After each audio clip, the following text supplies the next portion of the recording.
RYNO Motors sells a microcycle, not because it's a lot of fun to ride, but because it serves a specific need.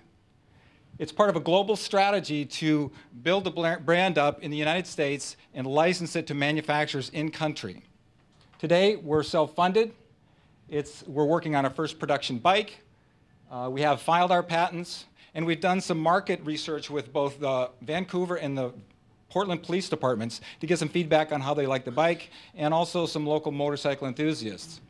So the problem is in short distance commuting, and this problem exists across all three of these markets. In the police market, it's about response time. How do you take a highly trained police officer, move through the crowded festival in congested traffic, run somebody down without getting all amped up, and actually reduce your liability?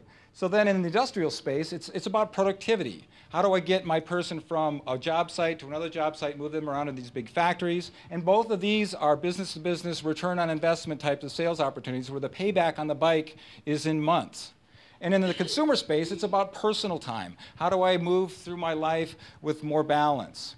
And it's about fun. The solution we have is a small personal transportation vehicle, 30-mile range, 20 miles per hour, and under $4,000. And the beauty of this bike is it's so small. The most important thing about this product is you can put your feet on the ground and maneuver around. It's a hands-free, so I can move around in industrial space and pilot the bike easily. I can move around traffic. I can turn 90 degrees. So it's just enough bike to allow people to move around in these congested settings. It goes on the train. It goes up the elevator. It goes down into the parking garage. Thank you very much, Jeff.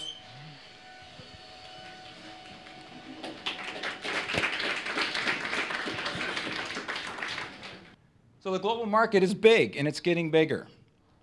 466 million units of two-wheeled electric vehicles are going to be sold in the next 6 years. People are moving into urban centers, and these people are moving around. There's some statistics, it's actually shorter to ride all the way to work than to wait in line to get on some of the public transportation in other parts of the planet.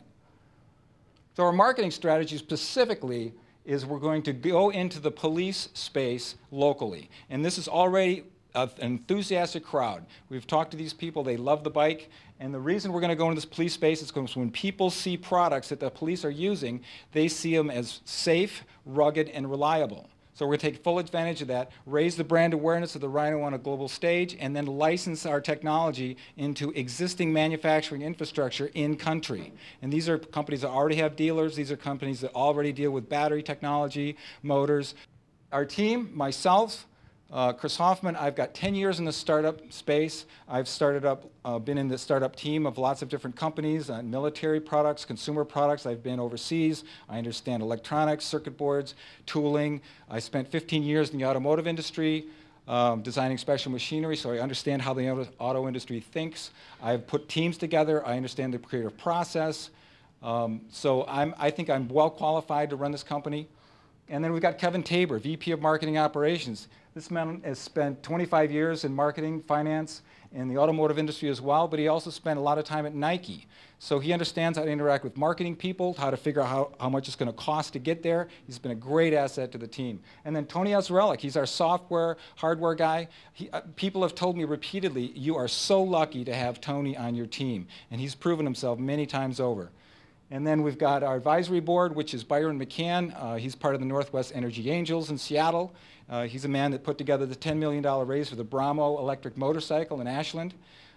We've got Tony Hempedge, who's he's a gentleman who has put together almost single-handedly the broadband network in Northern Europe and North Africa. So he's the man who's negotiated international licensing contracts to have access to fiber and data centers. So he's been a great asset to the team, helping us think strategically.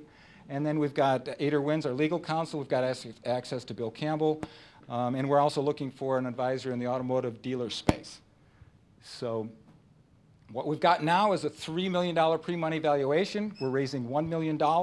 With that $1 million, we're going to take this company we're going to complete our first production bike and drive some sales and raise the brand awareness on a world stage and position the company to be able to start securing some of these licensing contracts. So as we've raised the valuation of our company, we're going to bring in a second raise and then give us some runway to actually take full advantage of populating that licensing deal across the globe. And the thing I didn't mention is the bike has 60% of the parts in the bike right now are already in production in other electric vehicle lines. So we are a drop-in into the infrastructure that exists in the rest of the globe. So that's our low-cost strategy. That's our big vision for a global market. Thank you very much.